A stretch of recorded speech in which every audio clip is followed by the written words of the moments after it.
Assalamualaikum warahmatullahi wabarakatuh. Perkenalkan, nama saya Randy Meka Saputra dengan NIM 2223009. Pada kesempatan kali ini saya akan menjelaskan sebuah artikel yang berjudul Analisis Dampak Dana Desa Terhadap Perekonomian Indonesia. Sebelumnya, ini untuk memenuhi tugas saya bersama Bapak Muhammad Rifandi dengan mata kuliah Seminar Akuntansi Keuangan. Baiklah, penjelasan pertama saya akan masuk pada teori pembahasan. Yang pertama, konsep fiskal dana desa. Dana desa adalah instrumen kebijakan fiskal pemerintah yang bertujuan mendorong pembangunan ekonomi desa serta meningkatkan kesejahteraan masyarakat melalui belanja pemerintah yang terstruktur. Yang kedua, pengaruh efek pengganda. Belanja dana desa dapat menghasilkan efek berganda atau multiplier effect, di mana pengeluaran pada suatu sektor ekonomi mampu memicu aktivitas dan pertumbuhan di sektor-sektor yang lain. Yang ketiga, penggunaan analisis input-output. Penelitian dampak dana desa menganalisis keterkaitan antara sektor ekonomi menggunakan tabel input dan output.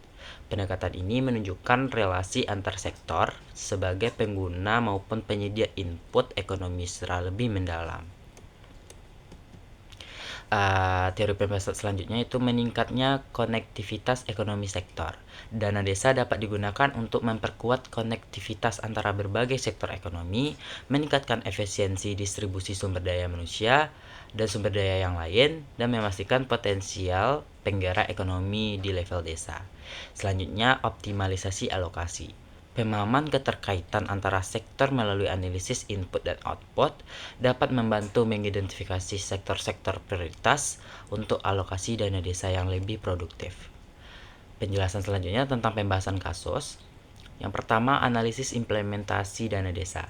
Dana desa telah diterapkan di Indonesia pada tahun 2015 sampai sekarang. Namun efektivitasnya dalam mendukung pertumbuhan ekonomi masih menjadi tantangan utama. Banyak dana desa dialokasikan kegiatan yang kurang produktif sehingga dampaknya terhadap perekonomian skala makro terbatas. Yang kedua, efektivitas alokasi anggaran.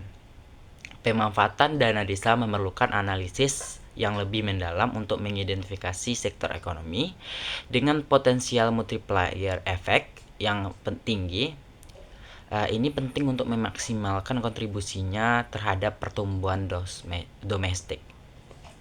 Yang ketiga, identifikasi sektor produktif. Sektor-sektor yang memiliki potensial besar seperti industri kimia dasar dan energi telah diidentifikasi. Ini memberikan peluang untuk mengalokasikan dana di sektor-sektor tersebut demi meningkatkan nilai tambah ekonomi.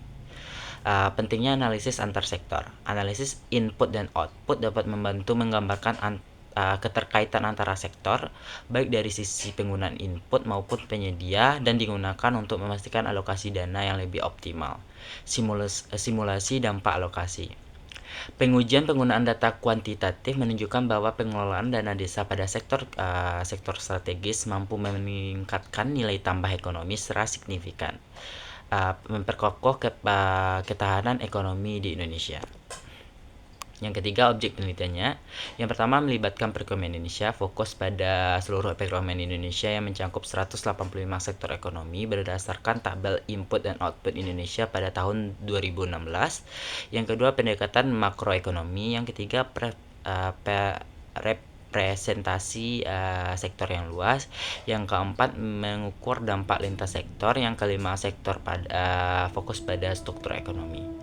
Teknik analisis data ya. Yang pertama, menggunakan pendekatan kuantitatif dengan analisis input dan output. Penelitian ini menggunakan analisis input dan output yang memungkinkan identifikasi keterkaitan antara sektor ekonomi sebagai pengguna dan penyedia input. Pendekatan ini efektif dalam mengevaluasi dana desa terhadap struktur ekonomi. Penghitungan input antara dan primer. Indeks daya dorong dan daya tarik. Teknik ini mengukur kemampuan suatu sektor dalam mendorong dan menarik aktivitas ekonomi sektor lainnya. Indeks daya dorong menunjukkan beberapa besar dampak suatu sektor terhadap sektor lain, sementara indeks daya tarik menggambarkan sejauh mana sektor tersebut dipengaruhi oleh sektor lain. Selanjutnya, tentang hasil penelitian. Hasil penelitian pertama, industri kimia dasar non-pupuk sektor penggerak utama.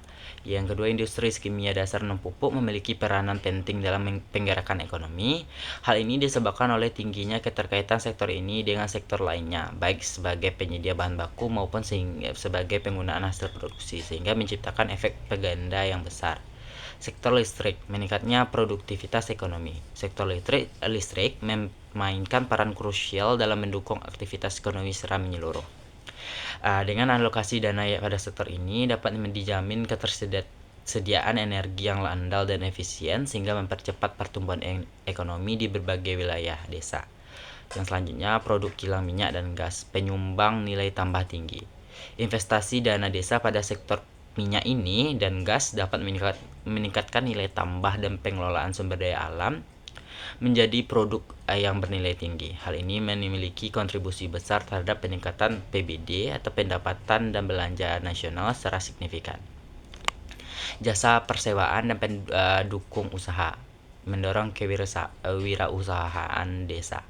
Pemanfaatan dana desa di sektor jasa persewaan dan pendukung usaha mampu membuka kesempatan kerja baru dan mendukung pengembangan usaha mikro, kecil, dan menengah atau UMKM sehingga meningkatkan daya saing ekonomi desa. Sektor minyak bumi, potensi ekonomi yang perlu dikelola. Alokasi dana desa untuk sektor minyak bumi dapat meningkatkan efisiensi eksplorasi dan produksi. Sektor ini memiliki pengaruh yang besar dalam menciptakan multiplier efek terhadap sektor lain, memperkuat kontribusinya pada ekonomi nasional. Itulah penjelasan pada materi ini. Saya ucapkan terima kasih. Assalamualaikum warahmatullahi wabarakatuh.